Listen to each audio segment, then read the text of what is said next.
So my client brought this car in Camry with the 2AZ engine, complaining about the car burning oil, shorts oil from time to time.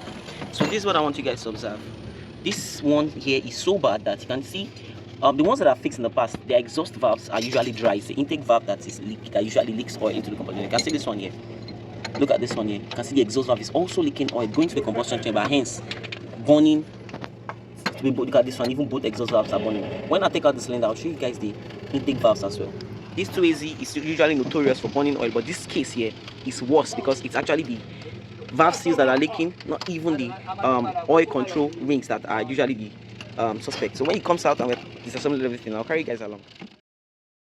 So the engine is out already, and we'll start disassembly, and also start disassembling of the engine. Start showing you guys the intake valve. As you can see, the intake valve, you can see how wet it is there. You can see serious oil burning, serious oil burning. So I'll take apart the engine and we'll see how everything goes. Yes.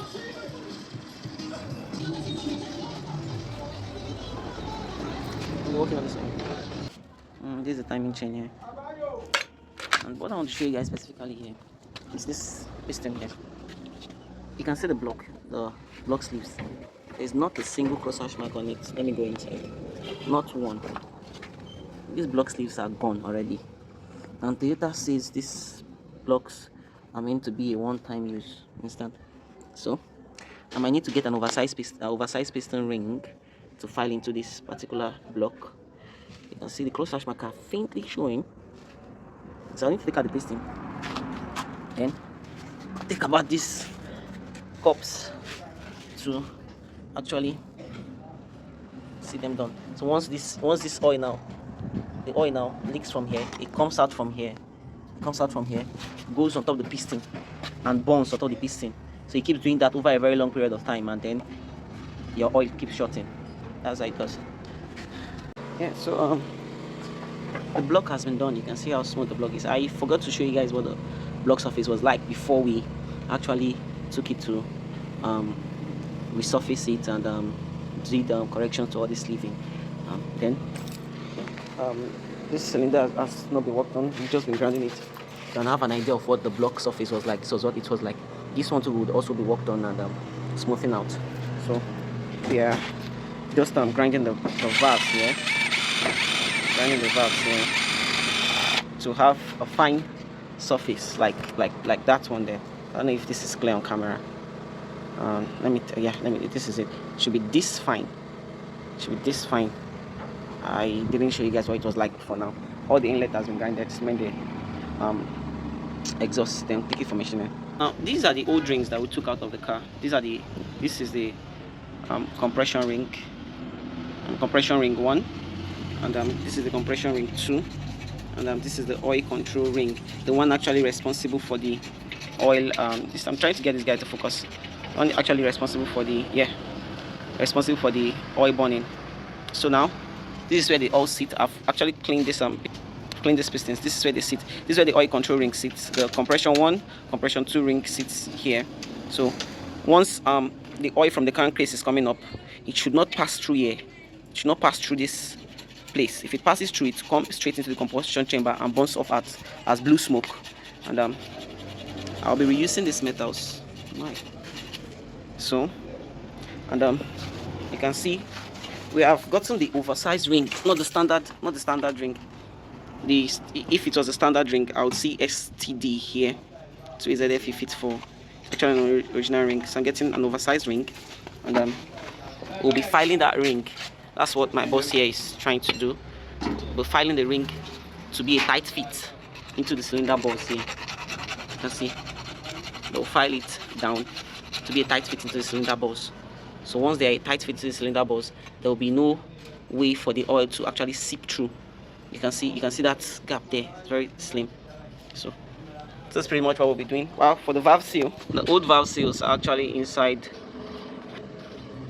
The old valve seals actually inside there. You can see this is where the valve goes through, and the old valve seals are this one here. So we're replacing all 16 of them to make sure that the oil that is inside the engine doesn't leak through the spot here. While this guy is going up and down. It doesn't leak through the spot here to come out here and enter inside the combustion chamber. So if we can accomplish that, God's willing, I believe that this oil burning issue on this 2AZ would go away. So the cylinder has been resurfaced, and you can see how it looks like over here. There, all smooth and clean. And these are the rest of the components here. This the surface of this block also has been redone, and the rings have been inserted. You can see the pistons and connecting rod inside there. Those are the taper cups and the camshafts and the oil pump and the rest of it assembled there. These are the old valve seals. You can see how bad they are. All 16 of them. Then this is the new one inside there, sitting all fresh and fine. You can see it there. Sealing the valve when the valve is going in and out. Let me show you. So when the valve is going in and out, it seals the oil from actually seeping through it. You understand? You can see it. So we will put everything back together, and hopefully we'll start the car today. So this cylinder is prepared and ready. You can see it looking all shiny and smooth. All the passages are all through and thorough, and this is the short block. You can see initially, you know that this guy had this clearance that was shaking, and now you can see that clearance is no longer there. You can see, hold the camera for me. You can see the clearance is no longer as significant as before.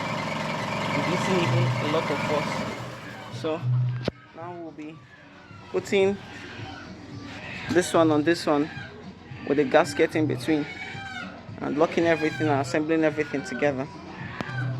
So we are almost done with the engine assembly, and I want to show you guys the timing here. And perhaps for on the other side, this engine, I finally discovered that the initial owner was actually not giving this car a proper service. There was too much sludge in this engine when we were assembling it. So this is the timing here. You can see here, there's this point here that aligns with this deep orange mark on this chain, and if this is not available, this point here is the crankshaft point. If your crankshaft is at TDC, your piston is at top dead center, you will see that this slot here is going to be straight at 12 o'clock. You can see straight at 12 o'clock, top dead center. This one here will be at 3 o'clock. That's the point. And for the upper part here, this is where people actually miss it.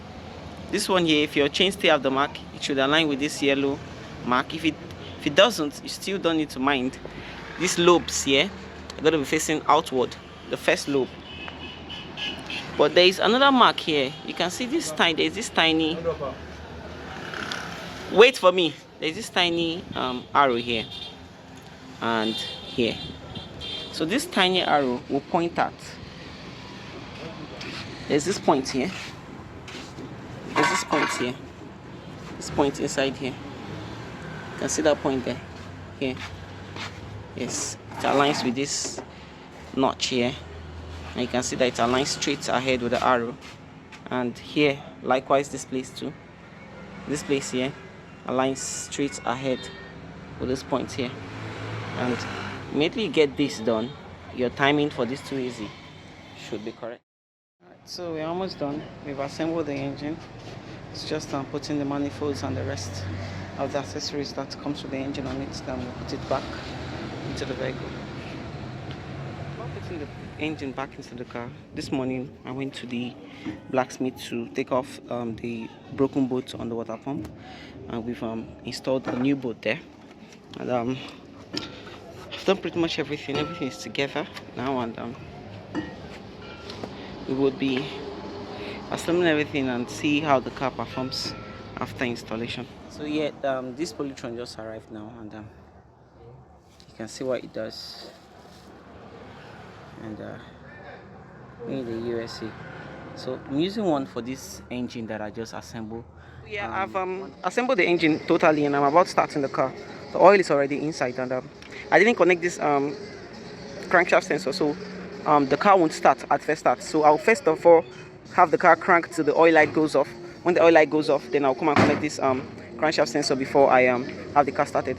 So I bought this Polytron here to actually help protect my engine system. That's all the metals and the rings so that they don't wear out on time, and just you can check what it does. But I usually do this for most of my engine overhauling. So let me go ahead and crank the car. Okay, to my surprise, this car came with the digital display, so that means it doesn't have this oil light on the dashboard. So this digital display will be the one responsible for displaying low oil pressure in case your car feels an oil. So that's it's revving. I can see it won't start, but I would. So I've cranked it over a couple of times. I believe that should have made the oil come up, and so I'll have it started now. Come and start it. Connect that starting sensor.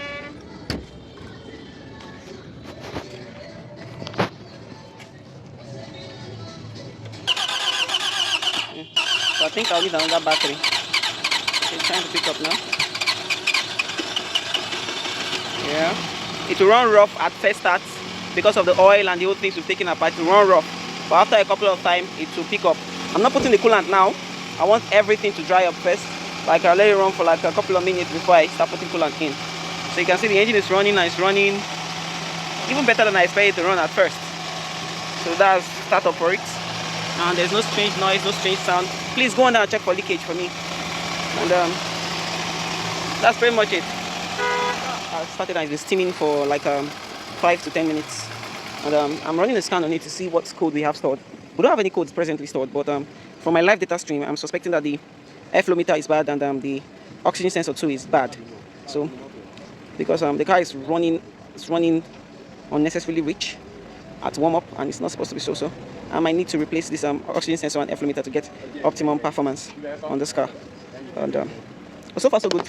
I'm going to be running this car for a while. Let me see if we have the blue smoke coming out. And I don't see any for now. So it's left for us to run for a while, then we'll observe. So it's morning and we've rounded up this car, and we'll take it to the car wash to have this whole engine washed. Start the car. You can see how the car is starting. That's it. That's the car running. And you can hear how the engine is steaming, no noise. So I'll be taking her out for a test drive and also having the engine washed. It is done, washed, and ready for delivery. You can see everything all clean.